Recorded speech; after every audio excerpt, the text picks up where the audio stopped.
Meus irmãos, minhas irmãs, saudações em Cristo Jesus. Eu quero falar-lhes nesse instante sobre o tema cantata, uma mensagem vaporável. É comum na época do Natal e também na época da Semana Santa, algumas igrejas apresentarem cantatas para comunicar o Evangelho. Ora, meus irmãos, qualquer método, seja ele qual for, de propagar o Evangelho, se não for através da pregação expositiva, não é o que o Senhor deseja, não é o que o Senhor quer, não é a ordem das Escrituras. A cantata, ela pode ser cativante no mundo secular, mas a cantata não é um veículo, não é um método, não é um meio apropriado para a propagação do Evangelho. Exatamente porque a cantata, ela não é um desafio direto e claro à mente humana. A mensagem do Evangelho passada pela cantata é uma mensagem adornada, é uma mensagem teatral.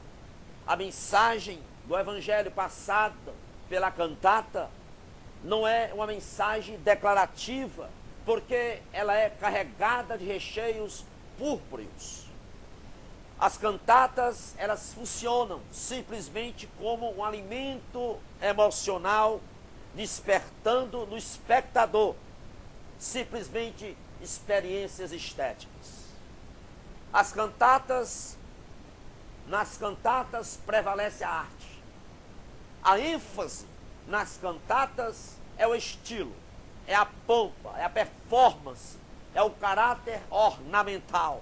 Por isso, a cantata repassa uma mensagem do Evangelho vaporável. A ênfase nas cantatas é a supervalorização dos sentimentos. Por isso que durante a sua apresentação, geralmente tem jogos de luzes, tem fumaça, tem gelo seco, tem vozes propositadamente embargadas e tem gestos. Meus irmãos, as cantatas, elas incitam os sentimentos e transportam o espectador para uma região da irrealidade. As pessoas que ouvem as cantatas recebem um evangelho enfraquecido e suas respostas não serão autênticas. Acoplado às cantatas está, sem dúvida, uma profissão de fé debilitada, superficial e enganosa. Algumas pessoas dizem, não, mas nas cantatas tem palavras bíblicas. Nas cantatas fala-se do nascimento de Jesus, fala-se da cruz, da crucificação, do túmulo vazio, da ressurreição. Certamente nas cantatas tem isso, mas também tem atores, tem espetáculos e mais, tem impacto dramático, prendendo a atenção dos ouvintes, não os conduzindo ao entendimento espiritual. Portanto, as cantatas, sem dúvida, elas esvaziam a real mensagem do Evangelho do Senhor Jesus Cristo. E algumas pessoas, ao assistir as cantatas, até choram. Choram porque são impressionadas visualmente. Mas tudo acontece no nível emocional. E por isso, a cantata não tem efeito salvífico. Em Romanos 10, Paulo é enfático, ele diz, como ouvirão se não há quem pregue? Ele não diz, como ouvirão se não há cantatas? Ele não diz, como ouvirão se não há jograis? Como ouvirão se não há coreografias? Paulo não diz, como ouvirão se não tem uma teatrização do Evangelho? Não, ele não diz isso. Paulo não diz, como ouvirão se não tem uma banda lá na frente tocando música? Ele é enfático e diz, como ouvirão se não há quem pregue? Meus irmãos, a cantata, sem dúvida, é uma apresentação, simplesmente. E em nenhum momento do Antigo Testamento nós nos deparamos com situações onde os levitas cantavam e faziam apresentações para o povo. Não encontramos isso no Antigo Testamento. O povo louvavam o Senhor juntamente com os levitas. O louvor era congregacional. Todos eram responsáveis pelo louvor. Todos cantavam juntos com os levitas. A responsabilidade era de toda a Assembleia dos Santos. E também no Novo Testamento. Nós não encontramos nem no Novo Testamento, nem na história da igreja, um grupo de pessoas se apresentando louvando a Deus. Em Efésios 5:19 a Bíblia diz: falando entre vós com salmos e hinos e cantos espirituais, cantando e salmodiando ao Senhor no vosso coração. Então a participação no louvor era global, era geral, e não de um grupo específico. Então o versículo de Efésios 5:19 deixa claro que o louvor era mútuo, deixa claro a mutualidade do louvor. O louvor era compartilhado por todos, da Assembleia, da comunidade. Não havia exibicionismo de vozes, não havia estrelismo no Novo Testamento. Nota-se, até por parte de algumas pessoas que participam das cantatas, uma certa vaidade, e muitas delas dizem assim, a preocupação deles é extrema com a performance. Eles dizem assim: nós ensaiamos 3 meses antes do Natal a cantata que vai apresentar-se agora na Semana Santa. Há 3 meses nós estamos ensaiando. Veja a preocupação artística com a coisa, né? Então, meus irmãos, minhas irmãs, os reformadores removeram as habilidades artísticas como expressão de louvor. Os reformadores jogaram fora toda a teatrização existente do louvor. Agora tem jeito não, eu sou reformado. Vamos comemorar os 500 anos de reforma. Primeiro, remova as cantatas da sua igreja, porque os reformadores, lá, eles foram contra esse tipo de apresentação. Enganam-se aqueles que pensam que os instrumentos, que o tipo de voz enriquece o louvor. Enganam-se aqueles que veem a adoração como um espetáculo. Meus irmãos, a oferta de Caim, escute bem, foi rejeitada. Por quê? Porque a oferta de Caim representava a sua própria técnica, a sua própria habilidade.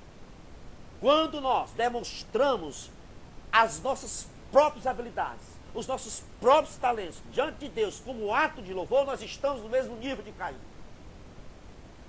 Escute, meus irmãos e minhas irmãs, louvor não é para apresentação.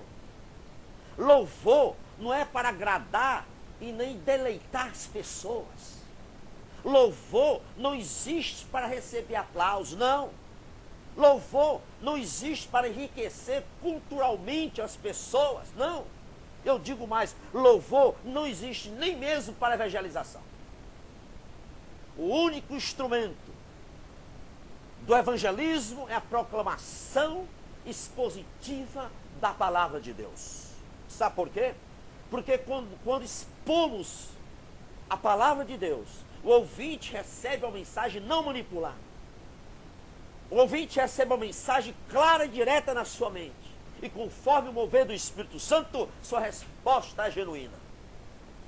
As pessoas que defendem as cantatas dizem assim: não, a cantata é um método de evangelismo do tipo isca-anzol. Ou seja, as pessoas são pescadas, os incrédulos são pescados para o evangelho através da isca que se chama cantata. Meus irmãos, basta ler 1 Coríntios capítulo 9 do apóstolo Paulo. O apóstolo Paulo, em 1 Coríntios capítulo 9, capítulo todo, nos incita a pregar a exposição da palavra. Paulo nos incita a não tentarmos fisgar as pessoas para Cristo através da isca do espetáculo. Não, ele não faz isso. Pelo contrário, Paulo convencia os ímpios, convencia os incrédulos sobre a palavra de Deus, utilizando como método a pregação expositiva da palavra. Parece que hoje as pessoas não creem mais no poder da palavra. Estão usando meios, outros, não bíblicos, para pregar a palavra. Algumas pessoas dizem: não, mas a cantata a cantata faz parte do ministério de louvor da igreja. Meus irmãos, não existe ministério de louvor. Pare com isso. Louvor não se ministra. Não existe isso na Bíblia. Biblicamente, louvar o que é? Louvar é dar honra e glória exclusivamente a Deus. Louvor é uma ação 100% vertical.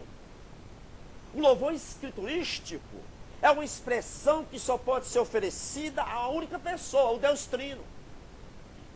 Então quem ministra, preste bem atenção, quem ministra, ministra a alguém.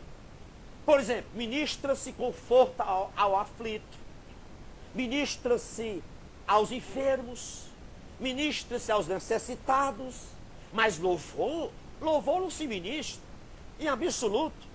Em nenhuma parte do Novo Testamento fala-se de ministro de louvor. Ah, eu sou ministro de louvor. Que conversa é essa? Você é ministro de louvor porque não tem na Bíblia isso? Ora, é só ler Efésios 4:11. Os dons ministeriais para a igreja encontram-se em Efésios 4:11.